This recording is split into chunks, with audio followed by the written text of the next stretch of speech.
Hi, I'm Greg Herzog, Director of Operations. These are exciting times at St. Anne's. We are very close. Vaughn is about to finish the construction projects that have been underway for over a year. With any luck, we think within the next 2 weeks we'll be issued our certificates of occupancy by the City of Houston, and then at that point we can start moving furniture and other things into the buildings. Unfortunately, because of restrictions related to coronavirus, we recognize that many of you parishioners won't get the opportunity to see these buildings for a while, maybe not until after the end of the year. So understanding that, we decided maybe we would do this virtual tour so to give each of you the opportunity to see what our new buildings look like here on campus. All right, so now we're in the lobby of the parking garage, which we refer to as the Bazillion Building. The Bazillion Building is directly opposite, just north of the parish office building. So in the lobby space here where I'm standing, there's going to be couches over here on the wall. Some artwork that Joseph Collada has painted will be on this wall as well as the one behind me. And then here to my left is where you have the stair and elevator tower. So here the stairs go up to the second and third levels of the parking garage. Here the elevator goes up also to the second and third levels of the parking garage. And through these doors here, if you parked in the parking garage, would be your most direct access from the parking garage to the sanctuary if you were coming for Mass. So now we're on top of the parking garage and we're looking southwest. So the street in front of you is Kingston. I think all of us will always think of the front of the church as being where the Circle Drive is located off of Westheimer, because that's kind of always been the main primary entrance onto the campus, and that's where the bell tower is and the beautiful sanctuary. But we really anticipate that the majority of the traffic coming to St. Anne's will now be coming in off Kingston.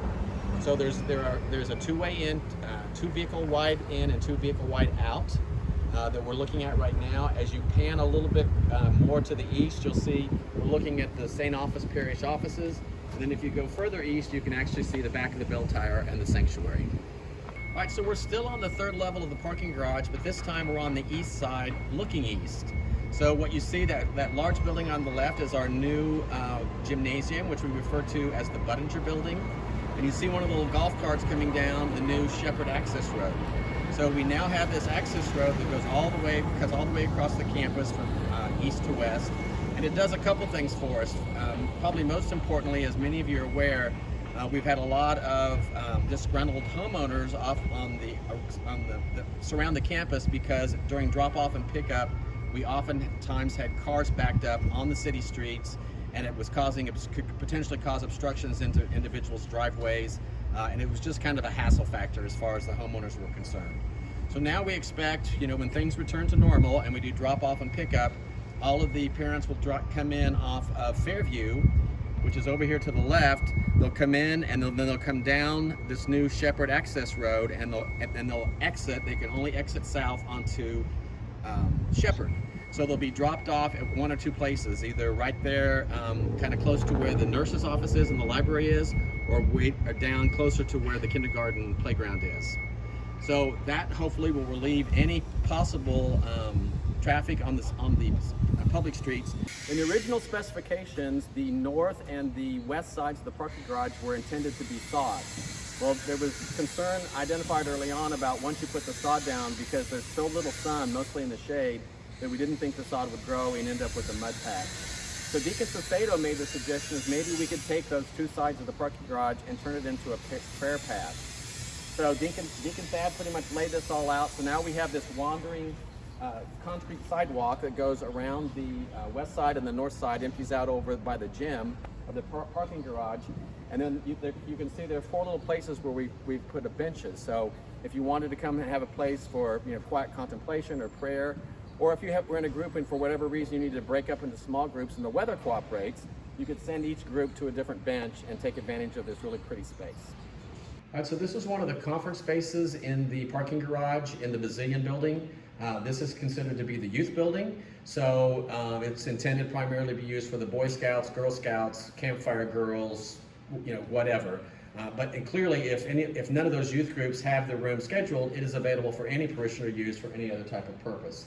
The way this is laid out, it has a little bit different flooring than the other conference spaces, so this is a little more resilient, easy to keep clean, hopefully, with the kids in here. And there's two separate storage rooms, storage A, storage B. One will be designated for boys, one will be designated for girls. So let's say the Boy Scouts are in here for an hour, hour and a half, and they're having a meeting. The expectation is when they leave the room, it'll be exactly like they left it, and the things that they need to store on campus, they will store in the boys' storage room. So you wouldn't know it by looking at this corridor, but we're actually in the parking garage. So this is the occupied space that is in the southeast corner of the parking garage, and we're looking down the main hallway. So on the right here, you see a series of doors. There's one is for storage, folding tables and chairs. One is for the foundation's office space. One is for the foundation's storage. There's a room to be used for Hispanic ministries. There's one for the folks that do the flowers for the different masses and special events. And at the very end, we have a security office. The doors on the left open up into more conference space that are very similar to the youth room that we've already seen. The way these two conference rooms are set up is there is a folding partition that can divide the large space into two, and when divided, each of those two spaces is about the same size as the youth space that we looked at previously. These were very strategically located, so if you go directly to the east, you'll go into the Perry Center, which is almost direct access to our kitchen. So it would be possible, once we get back to normal and we have activities on campus, you could have a breakfast meeting or even an evening dinner meal that was catered or the food prepared in our kitchen and just trolleyed over into this building for your event. Both of these two conference rooms have a large, I think it's a 105-inch television monitor in them. So they're set up for about any kind of thing you'd want to do. There's lots of cabinetry space. On one half of it, there is a sink, and on the other half, there's kind of a complete mini kitchen with a full-size refrigerator, microwave, coffee service, water, the works. This is the largest of the new conference rooms in the first level of the parking garage. So this particular space, as you can see, there's a folding partition, so we can actually divide the space into two separate conference rooms if we want to. When it is closed, each of the two separate conference rooms are about the same as the youth space that we saw earlier. So both of these conference rooms, as you can see, have a monitor. This one here has a sink in it. The one over here actually has a little mini kitchen in the corner, so it has lots of cabinetry, a full-size refrigerator. It'll have a microwave, coffee service, water, so fully equipped. The way these things are located in proximity to the Perry Center, we're immediately across from the Perry Center and very close to St. Basil's Hall. So if we wanted to have a breakfast meeting or an evening dinner meeting in this space, it would be very easy for an outside caterer to use the kitchen to bring food in, or actually prepare food in our kitchen and bring the food into these spaces. And they could do so under the covered walkway, so there wouldn't be any concerns about weather. Now we're standing in the lobby of the gymnasium, the Budinger building, and we're actually in what would be the southwest corner. So directly behind me we have the concession stand. If you look on down the corridor space, you'll see another set of doors which are on the east side of the lobby, which are exactly like the ones on the opposite. The expectation is for most after hours activities, folks will park in the parking garage and they'll come in on the west side. On a daily basis though, when the kids from the classrooms come over to do PE or to do after school activities or to do sports, they'll come through these doors on the east side. Along this lobby space, we're going to have seating in front of every window, so it'll be like a couch, then two chairs, and a couch and two chairs. The couches have little hookups so that you can charge your phone. So this is going to be a great place if you're a parent who has one child who has an activity that ends at 2 o'clock and then you don't have time to go home before the next child has an activity at 3:30. This is a place where you could hang out and wait. If you look down this hall here, this is the studio. So it's a really cool space, and I'll talk a little bit more about that when we're in there. We're really excited about the potential for how both the school is going to use that studio as well as the church. We're in the lobby of the gym on the west side.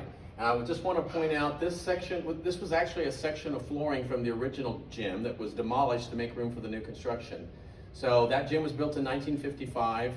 And early on, we had asked if it would be possible to pull up some of that flooring so that it could be reused in some way. And the contractor explained to us that the way it was installed, it was going to be very difficult to get it up because there were both nails, staples, and screws, or adhesive, and it was really going to splinter when they lifted it. So kind of as a gift to St. Anne's, Vaughn actually took the time and they got this one section out, then they framed it for us, and we've got it hung here in the lobby of the the gym. So it's a nice little remembrance of our past. One of the few things that we were able to salvage from the old gym and incorporate into the new buildings. So now we're in the studio space. So we are actually in, what would it be, the northwest corner of the gymnasium proper, and I'm pointing towards the south. So you can see we have a television monitor on that wall. There are speakers in all four corners. There's a huge storage room there. And then of course on the east wall, we have the mirror going the entire way and the ballet bar. So one of the things that this will be useful for the school is they'll have dance classes in here. The cheerleaders will practice in here. I know that Dawn is planning when the 8th graders get ready to contemplate where they're going to go to high school. The different Catholic high schools come and make presentations to the 8th graders, and this is where they'll probably do those presentations. So it's going to be a great space for the school. It's also going to be a great space for the church because, as many of you are aware, we do voting on campus, we do blood drives regularly on campus. There are other activities that we do that benefit the overall Houston community but aren't directly related to St. Anne's Catholic Church. So if we have those kind of functions, the voting and the blood drives in this space, then the people who participate can park immediately to the west of us in the parking garage. They can walk through that entrance there, and they can come into this door on the north side of the studio, and they'll never have to be on campus around the church or around the school. So it'll be really, really nice because it will not interrupt anything. This is just a quick peek at the restrooms in the gymnasium. And I just think it's worth showing because I think that Kirksey did an incredible job in here. These bathrooms, in my mind, are nice enough that they could be in a very upscale restaurant. I mean, they are gorgeous. So now our challenge will be to keep them just as nice and clean as they are right now. So we're now standing in what I believe to be the prettiest Catholic school gymnasium in the city of Houston. So as you can see, we have kind of a traditional scoreboard over here on the south wall. If you then kind of look across, there's a huge scoreboard over in what would be the northeast corner of the gymnasium. Then you'll notice there's lots of natural light in this space. All these windows have electronic shades on them, so if they're playing basketball or we're playing volleyball and the sun's in the participants' eyes, we can shut the shades and block out the sun. All the basketball goals, as you can see, can be lifted up. We also have this set up currently, so for volleyball in the center court, but we can actually have two separate volleyball matches going on at the same time. If you look up, there's a divider that comes down, and that allows us to divide the gym into two equal pieces. So the girls could be playing volleyball on one side, the boys could be playing basketball on the other, or you could have just different games, different basketball matches going on at the same time on either side of the gym. If you go on around, there's the stage at the north end of the gymnasium. There's a little small door to the right. Kirksey Architects, I think, did a very innovative. We had to provide handicapped access to the stage, and they elected to make a ramp that wraps around the stage, and it's pretty wide. So if for some reason we needed to get a piano up on stage, not a grand piano, but an upright, we could easily roll it up that ramp that goes to the north and then back along the back of the stage, then to the stage level. And it makes it very easy to get large equipment up there. There's a green room associated with the stage, so if the school was doing a play and they needed a place to change costumes or put on makeup, that is there and it's immediately adjacent. You can tell there are state-of-the-art speakers that are hung from the ceiling. There's also there in front of the stage, we have two wire cages which are for lights. Each one of those cages currently has two lights, but if we were doing a talent show or a play that would needed additional illumination, we could rent those lights and hang them from those existing cages. So now we're in the gymnasium looking at the west side. So these bleachers that are here actually can be pulled out, and these bleachers had previously been installed in the new gym. Now they weren't the original bleachers, but they are one of the few things that we were able to salvage from the new gym and reuse. You'll notice that there's a couple of these plastic seats that are broken. We've already ordered the replacement pieces for that. So before too much longer, these bleacher seats will be as good as new. So it's these bleachers, as well as that little section of basketball flooring that Vaughn made into a mural for the hallway. And then there were also three very cool kind of Art Deco light fixtures that were in the lobby of the old gym that we were able to remove. We've refurbished them, and they'll be hung outside the lobby of the parking garage. All right, we're in the southeast corner of the gymnasium lobby. This is the trophy case. As you can see, it's very, very lovely case. It's got lighting at the top, so all the trophies will be illuminated. The shelving is glass, and all the shelving is adjustable, so Depending upon the number and the size of the trophies, pretty much anything can be accommodated in the trophy case. Behind us, you'll see the windows, which are looking out on the south side of the gymnasium. And through those windows, you can see Father Charlie's garden, which I've always thought was one of the prettiest spaces on campus. Unfortunately, because of where it was located, a lot of people never saw it, and some people didn't even know that it existed. So with the new construction, the courtyard has now actually gotten bigger, because now we've got some brick paving out there in front of it. And that will be the primary access point. So for when the students leave their classroom to come to the gym, they'll come down and they'll walk by the between the nurse's office and the library. They'll come out those doors and they'll enter the gymnasium from these doors here. All right, so now we're in the girls' locker room. It's kind of divided into two separate sides. So this is the locker side. These small lockers on the left are what will be issued to the individual students, and I'm not sure if they start that at 3rd grade, 5th grade. So at 5th grade, you get your individual locker. But then if you're in a sport, so like if you're playing volleyball, you're doing cross country, while your sport is in season, then you get one of these larger lockers on the side, so that gives you, more space to put your street clothes. Please note that all of this is accessible for the handicapped. So you see a regular bench that you're probably all used to and seeing in the gymnasiums that you had when you were a child. But also here we have a handicap bench, and then initially, exactly close to those, but we can just see the side of, we have handicap lockers as well. So this is the restroom side of the locker room. So on the right, you see there's a bank of 4 seats. There's 4 toilets here on to my left, and then there are 3 showers. 1 handicap shower and 2 regular showers. And if you continue down where that little wing wall is and take a left, there's a door there that empties out directly into the playing field. So during the course of the day, when the kids come from their classroom and they change clothes to put on their gym clothes, they would immediately go to the east there and go out those doors, and they empty directly into the playing field.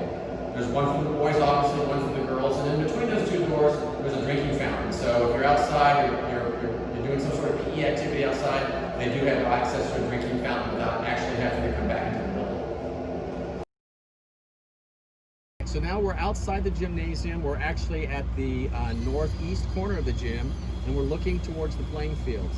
So if you look directly east, you can see the traffic slowly moving by on Shepherd. A little to the right there, you can see they're beginning to put up the backstop for softball. And then you can see there's kind of a lower area there in the ground that is required by the City of Houston. That is our retention area. So that's the place where if we have a lot of rain, hopefully it would immediately evaporate or run off, but that's the place where it can kind of pond. Then when you see this John Deere tractor, this would be the southwest corner of the soccer field. So currently the soccer field is completely covered in sand. I think I've been told that there are 4 inches of sand, and then on top of that sand they'll put the sod for the soccer field. Around the entire playing field is the track. The track has concrete curbs on both sides. It currently has asphalt. That asphalt has to sit for, I think, either 30 or 60 days. And then on top of that, there will be a rubberized coating that's put on, so it'll be a nice, soft, kind of a surface with a little bit of bounce to it. So now we're at the south side of the gymnasium, and I have Father Charlie's garden behind me. I'm actually standing in the center of the access road that empties onto Shepherd. So you'll see this little section of the pavement is raised.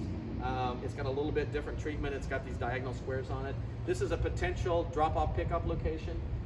There's another one down here at the end. If you look down to where that little green golf cart is, that would actually be at the northeast corner of the cafeteria. There's another drop-off and pickup area there, so we could do it at either side.